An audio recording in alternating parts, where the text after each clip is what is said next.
இன்னைக்கு நம்ம undivided share, அதாவது பிரிவுபடாத பாகம் அப்படின்னா என்னன்றதை பற்றி இப்போ நம்ம பார்க்க போகிறோம். அதே மாதிரி இதை பற்றி ஒரு சில விஷயங்கள், ரொம்ப ஒரு டெக்னிக்கல் விஷயங்கள், substance questions of law, legal கொஸ்டின்ஸை, ஒரு பழைய கேசஸில் ரைஸ் பண்ணப்பட்ட ஒரு சில லீகல் கொஸ்டின்ஸை பற்றியும் நம்ம இன்னைக்கு நம்ம பார்க்க போகிறோம். அன்டிவைடட் ஷேர்னா என்ன, அன்டிவைடட் ஷேரை வாங்குறவங்களுக்கு என்னெல்லாம் ரைட்ஸ் அக்ரியூ ஆகுது அப்படின்றத பற்றி இன்னைக்கு வீடியோவில் நம்ம பார்க்க போகிறோம்.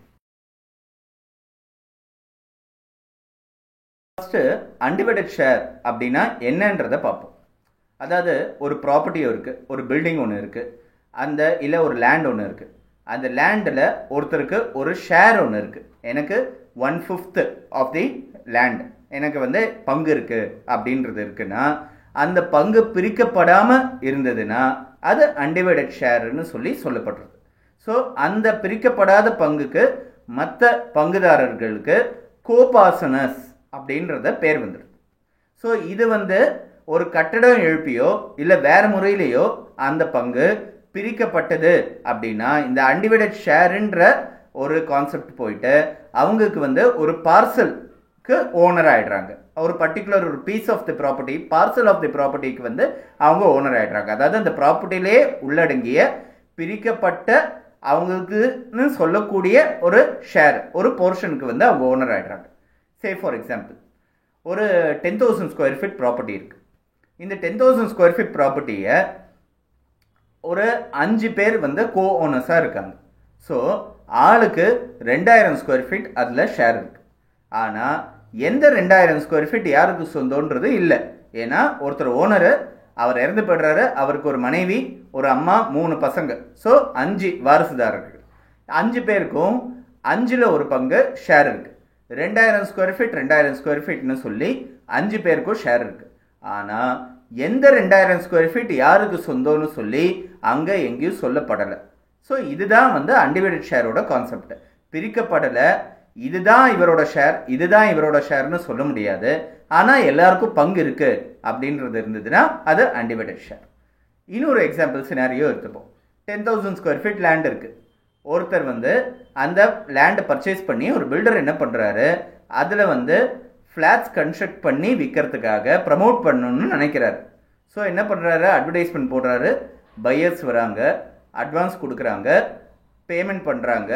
இவர் என்ன பண்ணுறாரு, அவருக்கான பிரிவுபடாத பாகம் அன்டிவைடட் ஷேர், அதாவது 10 ஃப்ளாட்ஸ் கன்ஸ்ட்ரக்ட் பண்ணலான்னு இருக்காரு.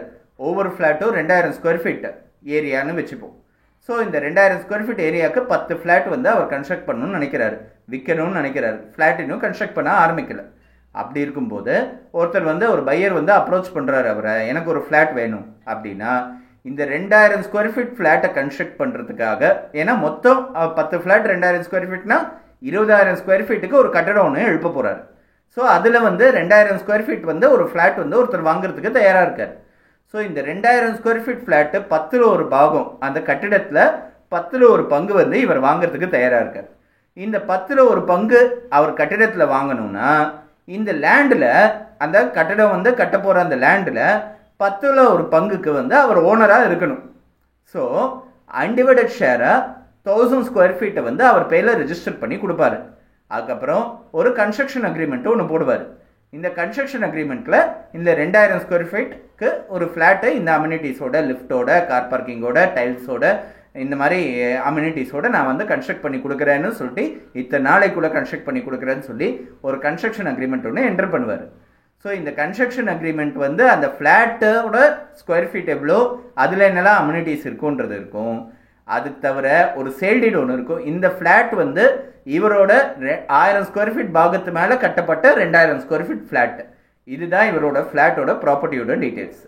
ஸோ அன்டிவைடட் ஷேர்ன்ற ஸ்டேட்டஸ் போய் அவர் he becomes an owner of a parcel of the building. அது அந்த பில்டிங்கோட ஒரு பார்சல்னு பார்க்கும்போது ஒரு யூனிட் அப்படின்றது பார்க்கும். பார்சல்ன்ற வார்த்தையே பெரும்பாலும் இப்போ பயன்படுத்துறது கிடையாது. சேல் டீட்ஸ்லாம் all that piece and parcel of லேண்டுன்னு இருக்கும். ஆனால் அதை பயன்படுத்துறது அவ்வளோவா கிடையாது. இது பல வருஷங்கள் முன்னாடி 1935 பெங்கால் பிரசிடென்சியில் நடந்த ஒரு முக்கியமான ஒரு கேஸில் பார்சல்ன்ற வார்த்தைக்கு என்ன அர்த்தம்ன்றது சொல்லப்பட்டிருக்கு.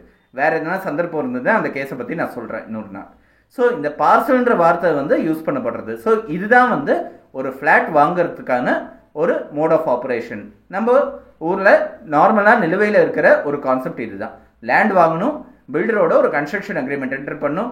அந்த கன்ஸ்ட்ரக்ஷன் அக்ரிமெண்ட் பிரகாரம் அவர் வந்து இந்த லேண்டுக்கு உரிய அந்த கட்டிடத்தில் இருக்கிற ஷேருக்கு ஒரு பில்டிங், ஒரு ஃப்ளாட் ஒன்று கன்ஸ்ட்ரக்ட் பண்ணி கொடுப்பாரு. ஸோ இதுதான் வந்து கான்செப்ட், பொதுவான கான்செப்ட். இது ஃப்ளாட் சம்மந்தப்பட்ட அன்டிவைடட் ஷேர் சம்மந்தப்பட்ட கான்செப்ட். ஸோ இப்போ அன்டிவைடட் ஷேர் எப்படி கால்குலேட் பண்ணுறது ஒரு ஃப்ளாட்டுக்கு அப்படின்னு நம்ம பார்த்தோம்னா, ஃப்ளாட் ஏரியா, அது ஃப்ளாட்டோட டோட்டல் பில்டப் ஏரியா, ஃப்ளாட்டோட built up area divided by total built up area, அந்த மொத்த பில்டிங்கோட built up area into land area. இந்த பர்டிகுலர் கேஸில் பார்த்தோம்னா 2000 square feet divided by 20,000 square feet into 10,000 square feet land area. So 2/20,000 by 20,000 1/2 into 1/10 into 10,000 square feet. So 1000 square feet undivided share 2000 square feet ஃப்ளாட்டுக்கு வந்து அவருக்கு இருக்குது அப்படின்றது தெரிய வருது. ஸோ இதுதான் வந்து இது முன்னப்பின்ன வேறுபடும். ஒரு சில ஃப்ளாட்ஸ் வந்து ஜாஸ்தி ஏரியா, இன்னொன்று மற்றதெல்லாம் கம்மி ஏரியா இருக்கும். ஸோ கேல்குலேஷன்றது இதுதான். சரி, இது வந்து அன்டிவைடட் ஷேர் எப்படி கால்குலேட் பண்ணுறது, ஃப்ளாட்ஸில் எப்படி அப்ளிகபிளாக இருக்குன்றதை பார்த்தோம். இப்போது ஒரு இன்ஹெரிட்டன்ஸ் மூலமாக ஒருத்தருக்கு ஒரு அன்டிவைடட் ஷேர் வருது அப்படின்னா அதுக்கு என்னெல்லாம் ரைட்ஸ் இருக்குது, அவங்களுக்கு என்னெல்லாம் ரைட்ஸ் இருக்குன்றதை நம்ம பார்ப்போம். அவரோட ஷேர் ஒரு கோபார்சனர் ஒரு இன்ஹெரிட்டன்ஸ் மூலமாக, வாரிசு உரிமை மூலமாக அவருக்கு வந்து ஒரு அன்டிவைடட் ஷேர் ஒன்று வருதுன்னா அவரோட ஷேருக்கு உட்பட்டு அவருக்கு எல்லா ரைட்ஸும் இருக்குது அந்த ப்ராப்பர்ட்டியில் அப்படின்றத நம்ம தெரியும். அதே மாதிரி இன்னும் வேற ஒருத்தரை டிஸ்போசஸ் பண்ணுறதுக்கான ரைட்டோ இல்லை வேற ஒருத்தர் மேலே ஒரு இன்ஜெக்ஷன், இன்னொரு கோபார்சனர் மேலே, இன்னொரு பங்காளி மேலே ஒரு இன்ஜெக்ஷன் சூட் ஃபைல் பண்ணுறதுக்கான ரைட்டு ஒரு கோபார்சனருக்கு இல்லை, ப்ரொவைடட் அவரோட ஷேரில் டிரான்ஸ்கிரஸ் ஆகாத வரைக்கும். அப்படின்றது வரைக்கும் இவர் வந்து இன்னொருத்தர் மேலே ஒரு இன்ஜெக்ஷன் சூட் ஃபைல் பண்ணுறதுக்கான ரைட் இல்லை. ஆனால் அது பார்ட்டிஷன் ஆகாத ஒரு பில்டிங்காக இருந்தாலும் சரி. ஸோ இதுதான் கதை. அன்டிவைடடுன்றது அன்பார்ட்டிஷன்டுன்னு எடுத்துக்கலாம். பட் இன் ஸ்ட்ரிக்ட் சென்ஸ் வந்து அன்பார்ட்டிஷன்டுன்றது வேறு, அன்டிவைடடுன்றது வேறு. அன்டிவைடட்னா பிரிக்கப்படாதது, அன்பார்ட்டிஷன்னா பாகப்பிரிவினை ஏற்படாத ஒரு சொத்து அப்படின்றது பார்க்க முடியும். இது ரொம்ப ஒரு நுணுக்கமான ஒரு டிஃப்ரென்ஸ் இருக்குது. ஸோ இந்த டிஃப்ரென்ஸ் தெரியணும்னா ஃபஸ்ட்டு இது வந்து வேற ஒரு டைமென்ஷனில் அனலைஸ் பண்ண வேண்டிய ஒரு விஷயமா இருக்குது. இது சம்மந்தமாக ஒரு மெட்ராஸ் ஹைகோர்ட் ஜட்ஜ்மெண்ட், ரொம்ப பழைய ஜட்ஜ்மெண்ட் ஒன்று இருக்குது. 1902 1902 வருஷம் மெட்ராஸ் ஹைகோர்ட்டில் நடந்த ஒரு பிரிட்டிஷ் ஜட்ஜஸால் பாஸ் பண்ணப்பட்ட ஒரு முக்கியமான ஒரு ஜட்ஜ்மெண்ட் ஒன்று இருக்குது மெட்ராஸ் ஹைகோர்ட்டில். இது வந்து அன்டிவைடட் ஷேரோட பர்ச்சேசர் ரைட்ஸ் பற்றின ஒரு ஜட்ஜ்மெண்ட். ஒரு அன்டிவைடட் ஷேர் ஒருத்தர்கிட்டேருந்து ஒருத்தர் வாங்குறாரு அப்படின்னா, ஜாயின்ட் ஃபேமிலி ப்ராப்பர்ட்டி, இவருக்கு வந்து அன்டிவைடட் ஷேர் இருக்குது, நான் வந்து அவர்கிட்டேருந்து ஒரு அன்டிவைடட் ஷேர் வாங்குறேன்னா என்னோட ரைட்ஸ் என்ன, அது ஜாஸ்தி ஆகுமா கம்மியாகுமா, அவரோட பொசிஷன்லேயே நான் மாறிடுறேனா அப்படின்ற ஒரு சில கேள்விகள், நுணுக்கமான கேள்விகள் வந்து இந்த பர்டிகுலர் கேஸில் நடந்திருக்கு. இந்த பர்டிகுலர் கேஸோட ஃபேக்ட்ஸ் என்னன்றதை ஃபஸ்ட்டு நம்ம பார்ப்போம். ஒரு அன்டிவைடட் ஃபேமிலி ப்ராப்பர்ட்டி, அதாவது பிரிவுபடாத ஒரு குடும்ப சொத்து ஒன்று இருக்குது, ஜாயின்ட் ஃபேமிலி ப்ராப்பர்ட்டி ஒன்று இருக்குது. இந்த ஜாயின்ட் ஃபேமிலி ப்ராப்பர்ட்டிக்கிட்டேருந்து ஒருத்தர்கிட்டேருந்து மட்டும் ஒருத்தர் வந்து அந்த ப்ராப்பர்ட்டியோட அவரோட பிரிவுபடாத பாகத்தை வந்து பர்ச்சேஸ் பண்ணிடுறாரு. அவரோட அன்டிவைடட் இன்ட்ரெஸ்ட்டை எவ்வளோ அப்படின்னு மென்ஷன் பண்ணல, என்னோட அன்டிவைடட் இன்ட்ரெஸ்ட்டை நான் கிரைம் பண்ணுறேன் அப்படின்னு சொல்லி கொடுத்துட்றேன். ஸோ இந்த ப்ராப்பர்ட்டி டாக்குமெண்ட்டை வச்சு இவரோட அன்டிவைடட் இன்ட்ரெஸ்ட் என்னன்றது தெரிஞ்சுக்கிறதுக்கு 2 லேண்ட் இருக்குது, 2 பீஸ் லேண்ட் இருக்குது, 2 பிளாட்ஸ் இருக்குது. ஸோ இவரோட இன்ட்ரெஸ்ட் எவ்வளோன்றது தெரிஞ்சு இவர் என்ன பண்ணுறாருன்னா, இவர் கொஞ்ச நாள் கழித்து அவரோட டெத்துக்கு அப்புறம், அதாவது அவருக்கு வித்தவரோட டெத்துக்கு அப்புறம் இந்த ப்ராப்பர்ட்டி மேலே ஒரு பாகப்பிரிவினை சூட், பார்ட்டிஷன் சூட் ஒன்று ஃபைல் பண்ணுறாரு. அதாவது எனக்கு வந்து இவ்வளோ ஸ்கொயர் ஃபீட், இவ்வளோ அன்டிவைடட் ஷேர் கிடச்சிருக்கு, ஸோ இந்த அன்டிவைடட் ஷேர் வந்து எனக்கு பிரித்து கொடுங்க, மீட்ஸ் அண்ட் பவுன்ஸோட பிரித்து கொடுங்க அப்படின்னு சொல்லி ஒரு சூட் ஒன்று ஃபைல் பண்ணுறாரு. ஸோ இந்த சூட் வந்து மெட்ராஸ் ஹைகோர்ட் முன்னாடி வருது. ஒரு பர்டிகுலர் கொஸ்டின் வந்து மற்ற பங்காளிகள், அதாவது இறந்து போனவரோட நெவ்யூஸ், அவங்களாம் வந்து ரைஸ் பண்ணுறாங்க. என்ன ரைஸ் பண்ணுறாங்க அப்படின்றது பார்த்தோம்னா, அவர் வந்து இந்த அன்டிவைடட் ஷேரை எழுதி கொடுக்கும்போது, கிரைம் பண்ணி கொடுக்கும்போது அவருக்கு ஒரு பர்டிகுலர் அன்டிவைடட் ஷேர் இருந்தது. அவர் இறந்து போனதுக்கப்புறம் அவரோட அன்டிவைடட் இன்ட்ரெஸ்ட் வந்து குறைஞ்சி போச்சு அந்த ப்ராப்பர்ட்டியில். அப்படி இருக்கும்போது ஒரு ஹிந்து ஜாயிண்ட் ஃபேமிலியில் பர்ச்சேஸ் பண்ணக்கூடிய ஒரு அன்டிவைடட் இன்ட்ரெஸ்ட்டு காலப்போக்கில் மாறுதல் ஆகிறதுக்கான வாய்ப்புகள் இருக்குது. ஃபார் எக்ஸாம்பிள், ஒருத்தர் வந்து நான் வந்து என்னோட 1/10 அன்டிவைடட் ஷேரை நான் இவருக்கு எழுதி வைக்கிறேன் அப்படின்னு சொல்லி நான் சொல்கிறேன். ஆனால் எனக்கு 1/10 அன்டிவைடட் ஷேர் இருக்கும்போது நான் இவருக்கு எழுதி வச்சுட்டேன். அதாவது ஜாயிண்ட் ஹிந்து ஃபேமிலி ப்ராப்பர்ட்டியாக இருக்கிறதுன்றதுனால இன்னொரு பங்காளி ஒருத்தர் பிறக்கிறாரு அப்படின்னு வச்சுப்போம். அப்படி இருக்கச்சே என் 1/10 ஷேர் வந்து 1/11 ஷேராக மாறிடுறது. ஸோ இப்போ 1/11 ஷேரை வந்து நான் வந்து அவருக்கு எழுதி வச்சது என்னமோ 1/10 தான். ஆனால் ஒருத்தர் பிறக்கிறாரு. எனக்கு ரைட் உரிமை இல்லாத ஒரு ப்ராப்பர்ட்டியை நான் எப்படி இன்னொருத்தருக்கு எழுதி வைக்க முடியுன்றது ஒரு கேள்வி எழுப்பப்படுறது. அதே மாதிரி ஒருத்தர் இறந்து போய்டுறாருன்னு வச்சுக்கோங்க. அப்படி இருக்கும்போது எனக்கு 1/9 ஷேர் கிடைக்கிறது அந்த ப்ராப்பர்ட்டியில். அது வந்து என்கிட்டேருந்து அந்த ப்ராப்பர்ட்டி வாங்கினவருக்கு அந்த ரைட் இன்க்ரீஸ் ஆகுமா, இல்லை ஒருத்தர் ஒரு தலை கூடுறதுனால அது டிக்ரீஸ் ஆகுமா அப்படின்ற ஒரு கொஸ்டின் ரைஸ் ஆகப்படுறது. ஸோ அன்பார்ட்டிஷன்ன்றது வேற, பிரிவுபடலன்றது வேற, பாக பிரிவினை ஆகுதுன்றது வேற, பிரிக்கவே இல்லை பிரிவுபடாத ஒரு பாகம் இருக்கு, இன்ட்ரெஸ்ட் ஒன்று இருக்குன்றது வேற. ஸோ இந்த பாத்தியதைக்கும் அதுக்கும் என்ன வித்தியாசம் அப்படின்றது மெட்ராஸ் ஹைகோர்ட் முன்னாடி இந்த பர்டிகுலர் கேஸில் வந்தது ஒரு இங்கிலீஷ் ஜட்ஜால் தீர்ப்பாக்கப்பட்ட ஒரு கேஸ், ஒரு முக்கியமான ஒரு கேஸ். இந்த கேஸோட டைட்டில் ஐயாகாரி வெங்கட்ராமையா வர்சஸ் ஐயாகாரி ராமையா, 1902 மெட்ராஸ் ஹைகோர்ட்டோட ஜட்ஜ்மெண்ட்.